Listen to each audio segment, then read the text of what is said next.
What is up, guys? Welcome back to the Brave Angler. So today I'm actually going out on a fishing trip with the assistant director of the aquatic division of Tin Can, which is a local nonprofit. This is Mike Wilson, and I'm really excited because I actually come fish with Mike quite a bit. He's very experienced in tournament angling, and I've learned a lot from him. And we were talking about this organization he's part of, and I've been actually thinking about helping out and volunteering as well, because it's a nonprofit that I could really stand behind their mission. And I'll let Mike kind of tell you more about it.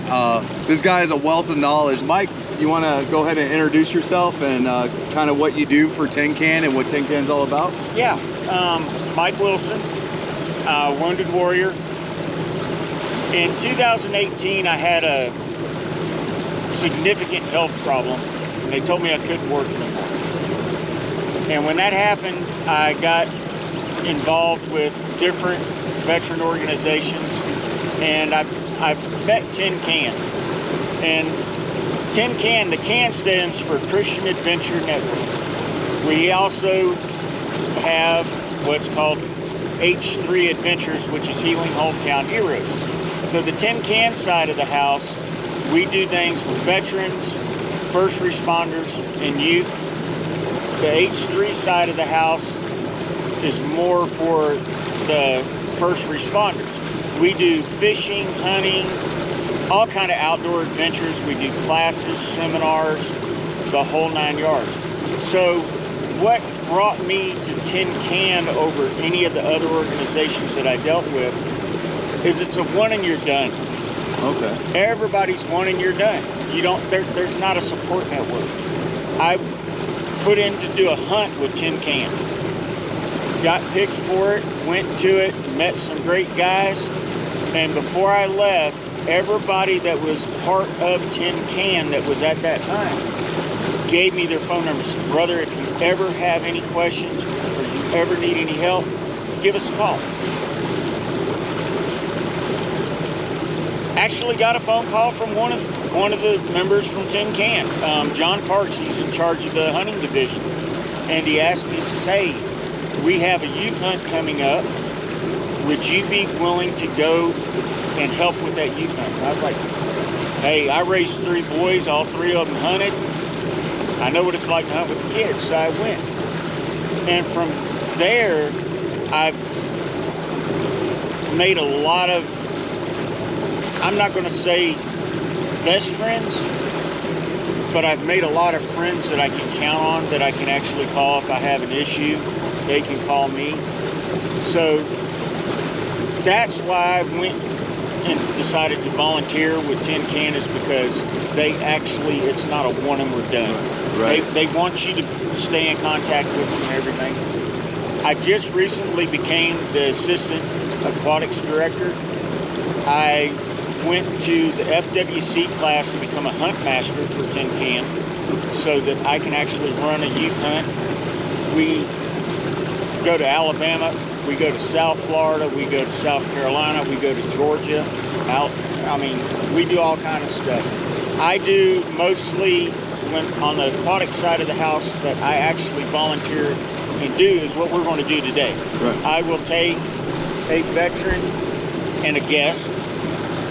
We'll take them out bass fishing for a day. It's called fishing though, it's not called catching. So we've had some trips where it was a little tough. We've had trips where some of the best days I've ever been on the water. And I really enjoy being able to help other veterans and first responders. I have PTSD. Right. So just being able to get out here and get away from everybody. This is, you see how beautiful it is out here. This is my getaway. This is my sanctuary. No, and I completely understand that aspect, because as you know, I have PTSD too, and just fishing in itself is just healing, because it's just you and nature for the most part. There's some areas here in Florida now that are a lot more built up than it used to be, but for the most part, it's a way that you can kind of just get away from the distractions of today's world, and kind of just I've had you in the boat with me before and we haven't said a word to each other in over an hour. Yeah. I mean, we're focused on one thing, and that's catching them little green fish. Yeah. Tell you what, turn your camera around. We're fixing to take off, and we'll show everybody what Withlacoochee River and what real Florida looks like.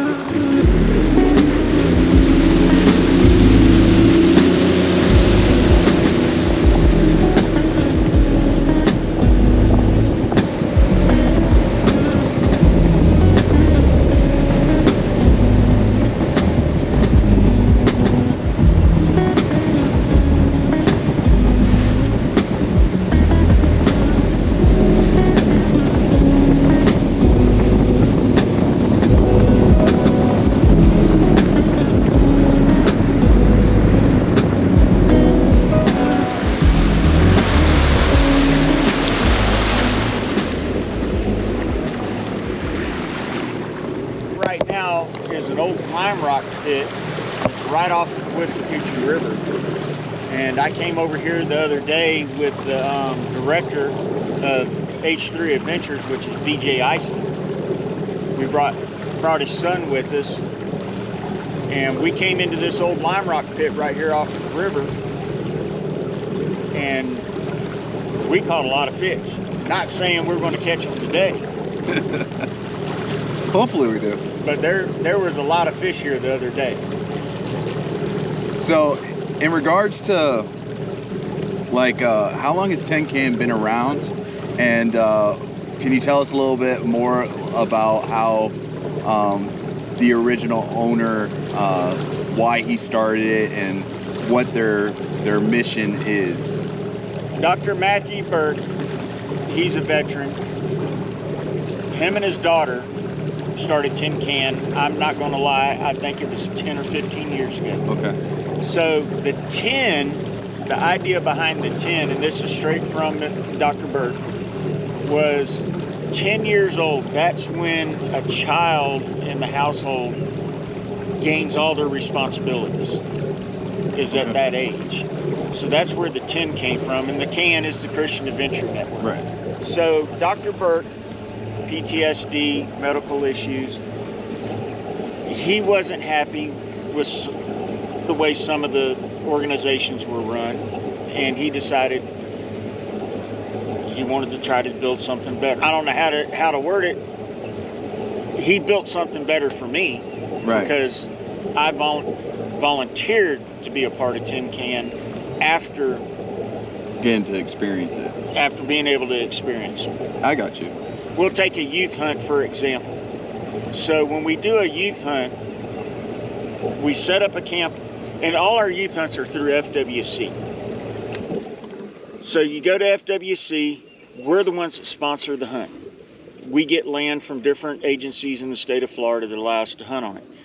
So we have the Hunt Master, which is FWC qualified. We get there on a Friday. We have volunteers that show up on Friday. We get everything set up. We set up the places that we're going to hunt. Then the youth start arriving with a guardian. So if we have, say we have 10 kids show up for a weekend, so we have to have the Hunt Master, we have to have a mentor. We don't call them guides, we call them mentors, because they're not guides. We're there to teach the children how to hunt and everything. So you have to have a mentor for every child. So we show up Friday, we get things set up, we take the kids, we go to the range, we get the kids to shoot so that we know that they're proficient with their firearm. We have classes on Friday evening. We feed everybody. It's a primitive camp, so after everybody gets set up, we do some classes, we feed everybody. Saturday morning we get up, we do our hunt in the mornings, we come in the middle of the day. If any game was harvested, we help the children and their guardians process anything that was harvested. Then we try to do some classes during the middle of the day, plus relax. We do the evening hunt. We come in, we feed again, we have dinner, we sit around, we introduce everybody, everybody talks about how their hunt went, we tell them who they're going to hunt with the next day, because we always try to switch it up, because it's a learning experience. Everybody does everything different. So Sunday morning, we get up a little earlier because we try to do a devotional before we go into the woods. When we come out of the woods, we process any game animals, sit down, have a closing, get everybody packed up and leave. So the volunteer system. So if you've got 10 kids, we have to have at least 15 people at that hunt to volunteer. Yeah. And they're all volunteers. Nobody gets anything other than the satisfaction of being able to give back. So the adult hunts that we do, or the adult fishing trips, any of those, a lot of them are the primitive camping. What we try to do on those is, if we have 5 people at the hunt, so Friday night, 2 guys, they do dinner. Saturday night, a couple guys do dinner. We kind of split. Rotate it out. Yeah, we kind of split the meals, because it's the FWC hunt. They actually have to pay FWC to do the hunt. All that money goes into supporting the hunt. On the adult hunts, we don't ask for a dime. We don't want anything. So we try to split the cost of the meals and everything between everybody, because some people really can't afford it. Right. I've had guys show up that I had to bring them a tent. I've even loaned them a firearm. But we got them out there. Right. I mean, that's what we're trying to do. And really the experience is part of the healing process too. Yes. So it's like, you know, because I mean, I can say from personal experience, like, I'm not the kind that really gets much from talking about my issues. Like, because I'm not ashamed of, like, my PTSD. I can talk to anyone about it. But even going to a therapist and talking with them about it, like, it helps a little, but it keeps me, like, manageable. But it doesn't really help me heal, if that makes sense. Yeah. Like, all these outdoor experiences and stuff like that, like, that gives me the time to be with myself, to actually have that healing process. Because, I mean, you know how it is, like, in today's world, everything's so quick. But when you're out here, everything slows down. And well, what you're saying, in real life with me, I can go and sit and talk to a healthcare provider. Right. But that healthcare provider has never been in my shoes. They've Right. never sat in the seat that I sat in. You and I, we've talked about things because we've both experienced them. Right. So we can talk about aspects of what causes us issues, and we understand each other. Right. And that's what happens when we have these camps. Even going fishing. I've had gentlemen in the boat with me that I smacked the side of the boat with a bullet weight, and it triggered. Just that noise triggered the individual I had in the boat. And we sat down and we had a conversation. And the rest of the day was perfectly fine. We didn't have an issue the rest of the day, no matter what happened. It only takes little things sometimes to trigger people. Right.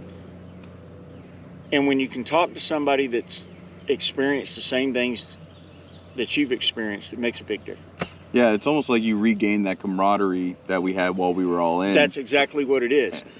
So we did a fishing trip a while back, and I was stationed with the guy. Really? Hadn't seen him since 1999. Didn't recognize the name when it came up.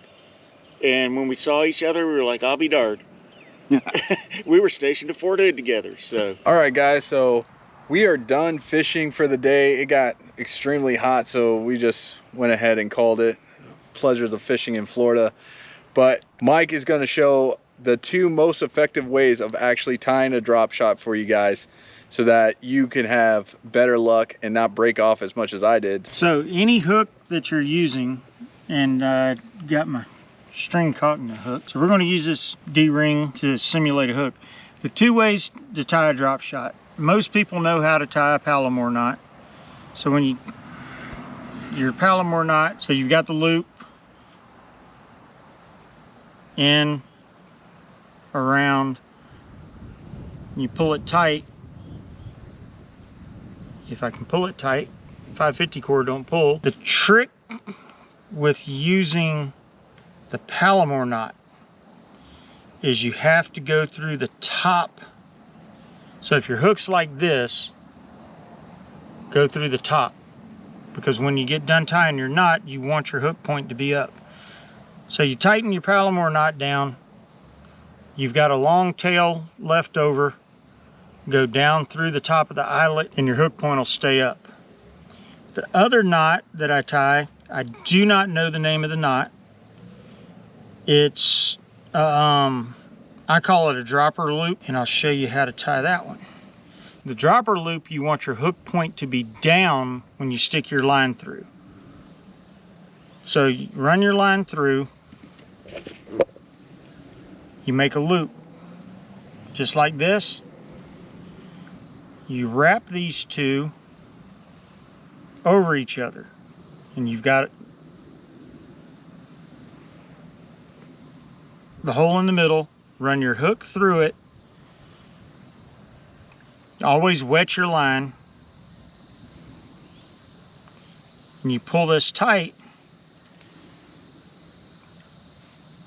and your hook is just hanging there.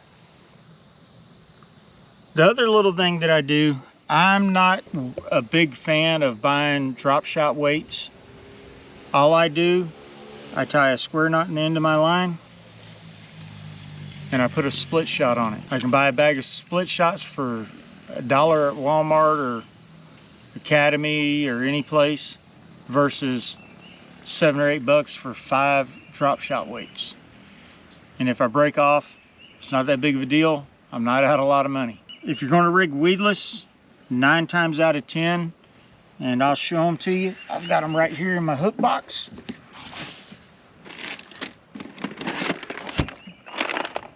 So if I rig weedless, these are my hooks of choice. I use a straight shank, Eagle Claw laser sharp, or I use a round bend. I don't use any, very seldom will I ever use anything bigger than a 2/0. Most of the time I use a 1. That's if I got a rig weedless. Today we were fishing around a lot of old pilings and stuff, so we were going to get hung up all the time. A mosquito hook. That's what I use 90% of the time, and I just nose hook my worm, and that's a drop shot. Sweet and simple. Well, guys, I just want to thank Mike again for taking me out. Like I said, the organization that he volunteers for, 10 Can, they do a lot of like basically what we did out today for other veteran families and first responder families. So like I said, I'm looking to kind of get involved with the same organization, and you guys are going to be up at ICAST is the next event that you guys got? Actually, we will be at ICAST next month. We will be there from the 15th to the 19th in Orlando. We are actually, Stevie found this out the other day. He is our media guy. Yeah, I told him on our live. For on the 16th, he's going to go with the director for H3 Adventures and myself. We're fishing what is called the ICAST Cup, which is one guy from the organization, a boat captain, and a media personality. And Steve's going to be our media personality, and then after we're done with that, he's going to get to go and hang out with us at the ICAST show. I've been in and around this industry because of my dad for 50 years. I have never got to go to ICAST. It's not open to the public, and it's something I've looked forward to for years to be able to do. I finally get to go, and I'm going to have a blast. Yeah, no, I really can't wait for ICAST either, because like I said, I was telling you, I was struggling trying to get a media pass, and like I said, like you know, just volunteer some hours, you know, to help Tin Can out, and they're gonna help me out so I can go to ICAST for the very first time. But thank you guys so much for coming out and checking out this video. We'll see you guys in the next one. Now go catch a fish.